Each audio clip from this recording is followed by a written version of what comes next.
सभी छात्रों को मेरा सुप्रभात। आज हम वन पर्व की अन्य घटनाओं के बारे में अध्ययन अध्यापन करेंगे। अर्जुन के उर्वशी अप्सरा को विवाह करने से मना करने के बाद उर्वशी द्वारा अर्जुन को श्राप मिलना और माता कहने पर वरदान प्राप्त होना, इन सब के बारे में आपने कल की वीडियो में जाना था। आज हम द्रौपदी का हरण क्यों किया गया इसके बारे में जानेंगे। एक बार संयोग से दुर्योधन की बहन दुशाला का पति जयद्रथ काम्यक वन से होकर चला जा रहा था। वहां उसने द्रौपदी को देखा। उसके सौंदर्य को देखते ही रह गया। पांडव उस समय शिकार के लिए गए हुए थे। जयद्रथ पांडवों की कुटिया में आया और आसन ग्रहण करने के बाद, आराम से बैठने के बाद उसने अपनी इच्छा प्रकट की। इच्छा बड़ी ही घृणित थी। मैं तुम्हें अपनी पत्नी बनाना चाहता हूँ। यह बात कौन कह रहा है? दुशाला का पति जयद्रथ द्रौपदी से कह रहा है। इस बात को सुनकर द्रौपदी अत्यंत क्रोधित हो उठी और द्रौपदी उन्हें अपशब्द बोलने लगी, कटु वचन बोलने लगी, जिससे प्रभावित होकर, जिसको सुनकर जयद्रथ को गुस्सा आ गया और कुटिया में अन्य पांडवों को ना पाकर जयद्रथ ने द्रौपदी का हरण कर लिया, उसे उठा ले गया। सुबह जयद्रथ उस समय उन्मत्त हो रहा था, द्रौपदी को देखकर बड़ा ही मुक्त हो रहा था और उसने इस दुर्घटना को अंजाम दिया। यह बात जब पांडव वापस आए, जब पांडवों को यह पता चला कि जयद्रथ ने द्रौपदी का हरण किया है और जयद्रथ जबरदस्ती द्रौपदी को रथ में बैठाकर ले भागा है, तब पांडव अपने आश्रम में आए और अपहरण की बात सुनकर भीम ने गदा लेकर जयद्रथ के पीछे दौड़े। युधिष्ठिर ने भीम को उसी समय बताया और आगाह किया कि यह हमारी बहन दुशाला का पति है, तुम उसका वध मत करना। उसी समय अर्जुन भी जयद्रथ के साथ जयद्रथ को पकड़ने के लिए भीम के साथ दौड़े। जयद्रथ इन दोनों का मुकाबला कैसे करता, इस बात से वो घबरा गया। वो द्रौपदी को वहीं छोड़कर भाग गया। भीम और अर्जुन द्रौपदी को लौटा लाए। भीम अभी भी शांत नहीं हुआ था। वो द्रौपदी का अपमान नहीं सह सकता था। उसने क्रोध से उबलते हुए फिर जयद्रथ का पीछा किया और कुछ ही देर में उसे पकड़ लिया। भीम ने उसे पृथ्वी पर पटका और उसे बांधकर द्रौपदी के पास लेकर आया। द्रौपदी को दया आ गई और उसे छुड़ा दिया, परंतु जयद्रथ इस अपमान से दुखी होकर वन में जाकर शंकर की तपस्या करने लगा। अब शंकर से क्या वरदान प्राप्त हुआ? शंकर प्रसन्न हो गए और पांचों पांडवों को पराजित करने का वरदान मांगा। शंकर ने कहा, अर्जुन को छोड़कर तुम्हें कोई भी पांडव पराजित नहीं कर सकेगा। कर्ण को शक्ति प्राप्ति। कर्ण भी अंदर ही अंदर पांडवों से जलता था। वह भी अर्जुन को परास्त करने की तपस्या करने लगा। यह बात देखकर इंद्र बहुत घबराए, क्योंकि वह अर्जुन की रक्षा करना चाहते थे। अंततः उन्होंने सोचा कि कर्ण की दान प्रियता बड़ी प्रसिद्ध है। यदि मैं ब्राह्मण वेश धारण कर उसका कवच और कुंडल मांग लूं, तो अर्जुन की रक्षा हो जाएगी। कर्ण के पास जब तक कवच और कुंडल है, तब तक अर्जुन उसे नहीं मार सकता है, क्योंकि जन्म से ही कर्ण ने यह कवच और कुंडल अपने शरीर में धारण किया हुआ था। इंद्रिया सोचकर कर्ण के पास पहुंचे। कर्ण सूर्य के वरदान से उत्पन्न हुए थे, इसलिए सूर्य ने कर्ण को इंद्र की चाल से आगाह किया, कर्ण को सावधान किया। कर्ण ने सूर्य की इस बात को नहीं माना। कहा कि मैंने प्रतिज्ञा कर रखी है कि कोई भी याचक, कोई भी मांगने वाला खाली हाथ न लौट पाए।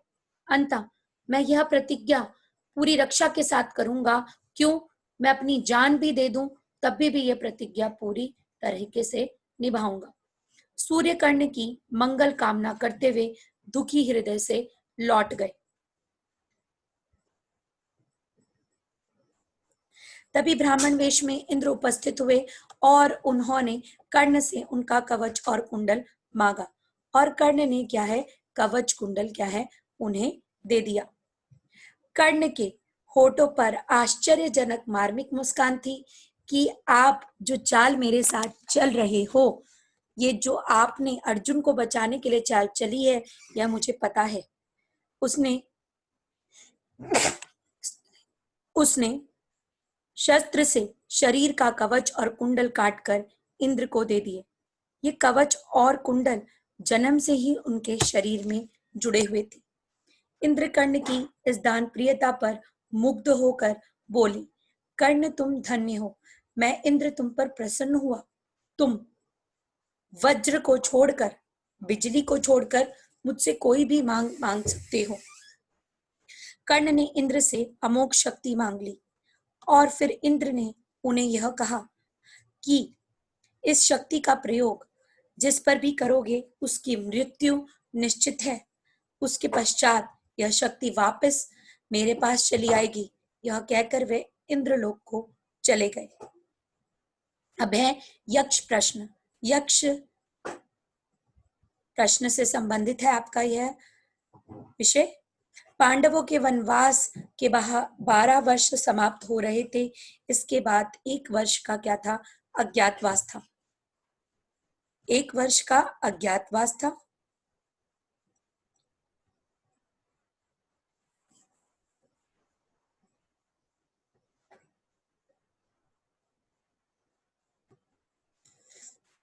युधिष्ठिर को चिंता हो रही थी वो किस तरीके से यह अज्ञातवास बिताएंगे। इस बात पर युधिष्ठिर ने द्रौपदी और भाइयों के साथ बैठकर विचार विमर्श किया। तभी उनके सामने एक रोता हुआ ब्राह्मण वहां से क्या है, गुजरा। वह ब्राह्मण वहां से गुजरा रोते हुए और उनसे क्या है, अनुरोध करने लगा। द्रौपदी तथा भाइयों के साथ बैठकर विचार विमर्श किया। तभी उनके सामने एक रोता हुआ ब्राह्मण वहां पर उपस्थित आ खड़ा हुआ।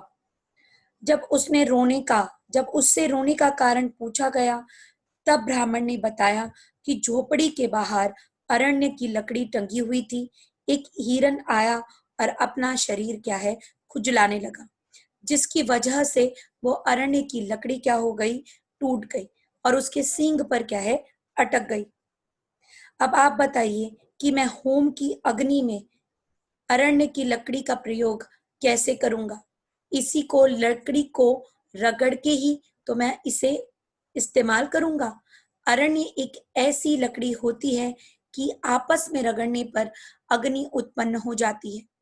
ब्राह्मण की सहायता के लिए 5 भाई हिरन के पीछे दौड़े। हिरन तेजी से भागता हुआ आंखों से क्या हो गया, ओझल हो गया। 5 पांडव थके हारे, प्यास से व्याकुल एक बरगद की छाह के नीचे बैठ गए। वे बड़े लज्जित थे कि वो ब्राह्मण साधारण सा काम भी ना कर सके, ब्राह्मण का भी हम ना कर सके। प्यास के मारे उन सभी का कंठ सूख रहा था। नकुल पानी की तलाश में निकल पड़े। जब नकुल पानी की तलाश में निकल पड़े, कुछ दूर जाने पर उन्हें जलाशय मिला। उसमें स्वच्छ जल भरा हुआ था। नकुल को एक आवाज आई, मातृपुत्र दुस्साहस ना करो, यह जलाशय मेरे अधीन है। पहले मेरे प्रश्नों का उत्तर दो और फिर पानी पियो। नकुल चौंके, पर उन्हें प्यास इतनी तेजी लगी थी कि उन्होंने बातों को अनसुना कर दिया और पानी पीकर वो मूर्छित हो गए। इसी प्रकार सहदेव के साथ भी ऐसा ही हुआ और अर्जुन के साथ भी यही घटना घटित हुई। भीम अपने बल को दिखाने के चक्कर में उन्होंने फिर दोबारा से आवाज को अनसुना कर दिया और वो भी क्या है, पानी पी के मूर्छित हो। अब सारे भाई जब लौटे नहीं थे तो युधिष्ठिर क्या हो गए, चिंतित हुए। युधिष्ठिर वहां पर क्या है, खुद वहां पर गए और देखना चाहते थे हो क्या रहा है। पीकर चारों भाई मृत पड़े हुए उन्होंने देखे। उनकी मृत्यु का कारण सोचते हुए युधिष्ठिर भी प्यास से व्याकुल तालाब में उतरने लगे। तभी वही वाणी सुनाई पड़ी, सावधान, तुम्हारे भाइयों ने मेरी बात न मानकर पानी पिया था। यह तालाब मेरे अधीन है। पहले मेरे प्रश्नों के उत्तर दो, फिर पानी पीकर प्यास बुझाना। युधिष्ठिर समझ गए कि कोई यक्ष बोल रहा है। उन्होंने कहा, आप प्रश्न कर सकते हैं। यक्ष, मनुष्य का कौन साथ देता है? यह जितने भी प्रश्न हैं, आप सभी छात्रों, आपके अभिभावकों से क्या है, जीवन से संबंधित है, मनुष्य के जीवन से संबंधित है। मनुष्य का कौन साथ देता है? जब आप परेशान होते हो तो मनुष्य का साथ कौन देता है? उसका धैर्य। जीवन में धैर्य रखना क्या है? अत्यंत आवश्यक है। यश प्राप्ति का एकमात्र उपाय क्या है? अगर यश की प्राप्ति करनी है तो उसका एकमात्र उपाय क्या है?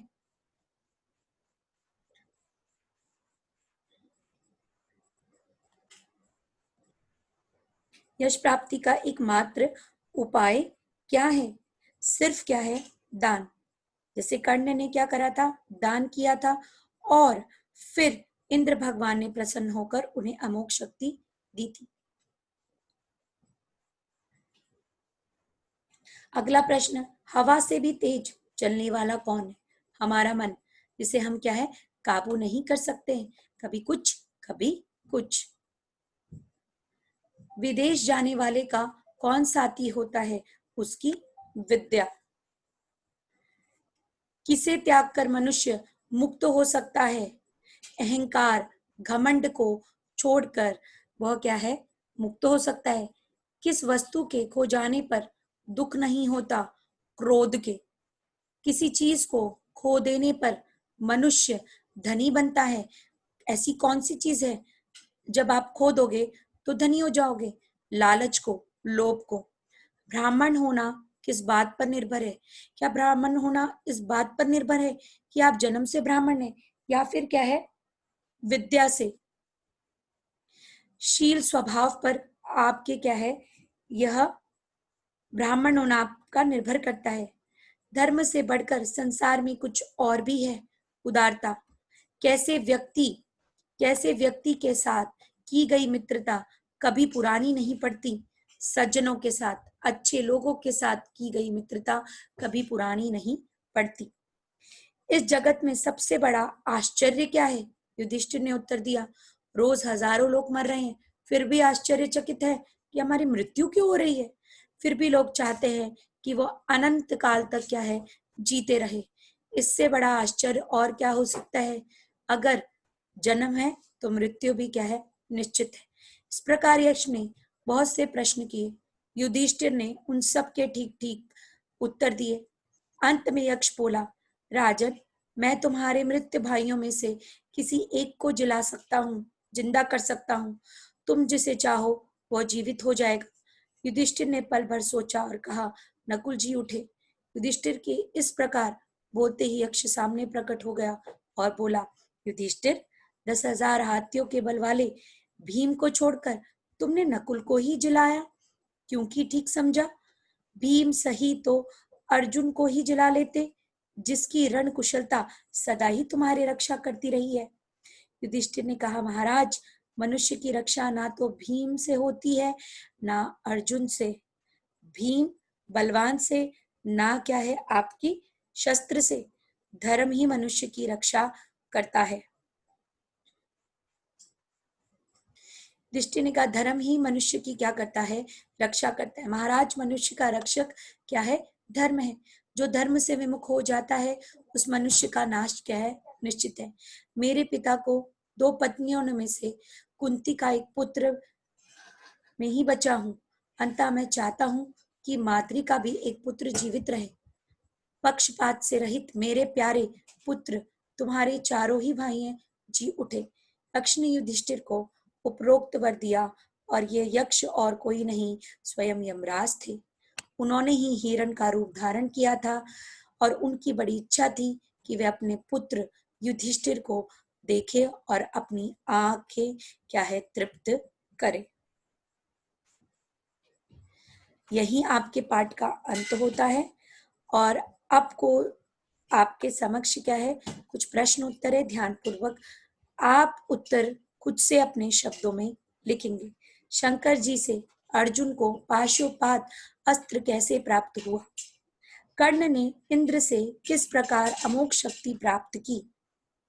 क्या अर्जुन को भी अमोघ शक्ति प्राप्त हुई थी? यक्ष प्रश्न से प्राप्त शिक्षाओं में किन्हीं 7 शिक्षाओं का उल्लेख कीजिए जो आप अपने जीवन में क्या है, अपनाएंगे और सुखी जीवन क्या है, प्राप्त करेंगे।